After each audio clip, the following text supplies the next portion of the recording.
Welcome back to the Blitzkrieg Intel Update number 2, in which we're going to discuss the SOPHIA cipher, which was actually solved on the night of the Gorod Krovi release, July 12th.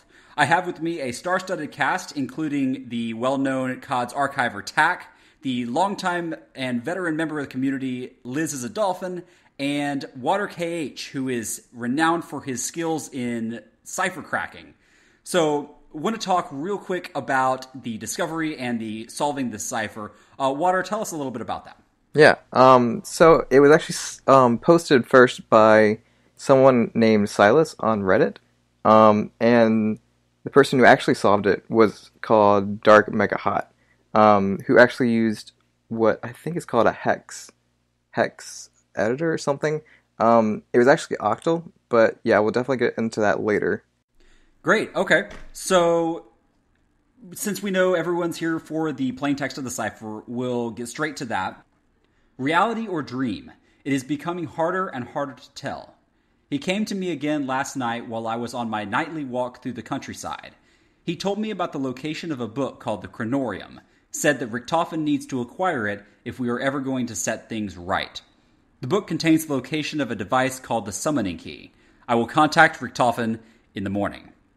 So, Lizizadolphin was talking earlier about, who could possibly have written this cipher. And Liz, you want to kind of expound on your thoughts as to, who this could be?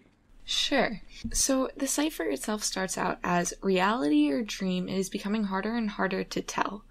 Now, we know from, a radio in Setsubo no Shima, that for Maxis, reality itself is shifting. In addition to that, we also know that his mental state isn't necessarily to be trusted. We know in Origins that he started to lose it a bit, and he was going to be reported to the higher-ups by Richtofen. But from an entry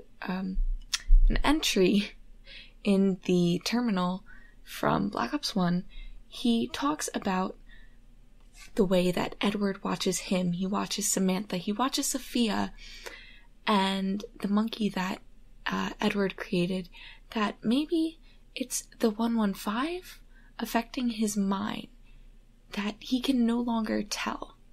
Plus, in addition to that, Maxis in the Setsubo no Shima radios talks about how someone who their presence defied logic and defied reason, they were there.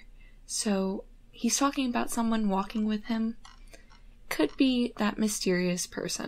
Now, the fact that we're in a multiverse tends to bring up questions in so many different areas. And once again, here we are in yet what seems to be another universe. We've just fallen through a portal based on the cutscene. Who knows? It seems like an entirely different universe from the others that we've seen in Black Ops 3.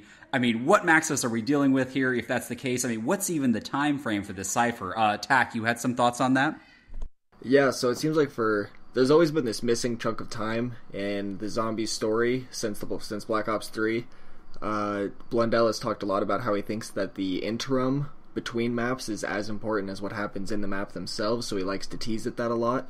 Between Origins and the Giant, there was a 2-year period that we pretty much have no idea about. And in that time, that's when Richtofen found the Chronorium and did that whole thing, as we found out with the recently announced comic where he picks up the transit crew to help him. And so this cipher, he says, Richtofen doesn't even know about this meeting where, the Chronorium has been divulged to the person in the cipher, probably Maxis, like we said. So it seems like this is taking place in that 2-year period of time before Shadows of Evil and after Origins, but beyond that we can't quite pin it down, it seems like. Well, definitely great thoughts based on what we know. Of course, I think that this one has a lot of potential for us to speculate on, but hey, I mean, we know what the Chronorium is now. At any rate, it's a book, so that's laid out right in front of our face. So real quick before we wrap up, Water, you mentioned the different types of ciphers earlier, and what did you say y'all ended up determining this was, and what are some little bits that you can actually tell to laymen like us that we might understand about this particular cipher? So this is I wouldn't necessarily call it a cipher, more of an encoding.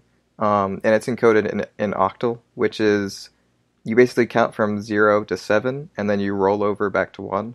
Kind of like if you guys have seen Mr. Waffles or Milo's keeper videos, where it's like base 9. It's kind of follow the same pattern. So basically, there's ASCII letters that equate to values in octal, and basically you just find those values and translate. So okay, yeah. Well, now I know. actually kind of caught some of that. Right, that kind of made sense to me. I'm with it.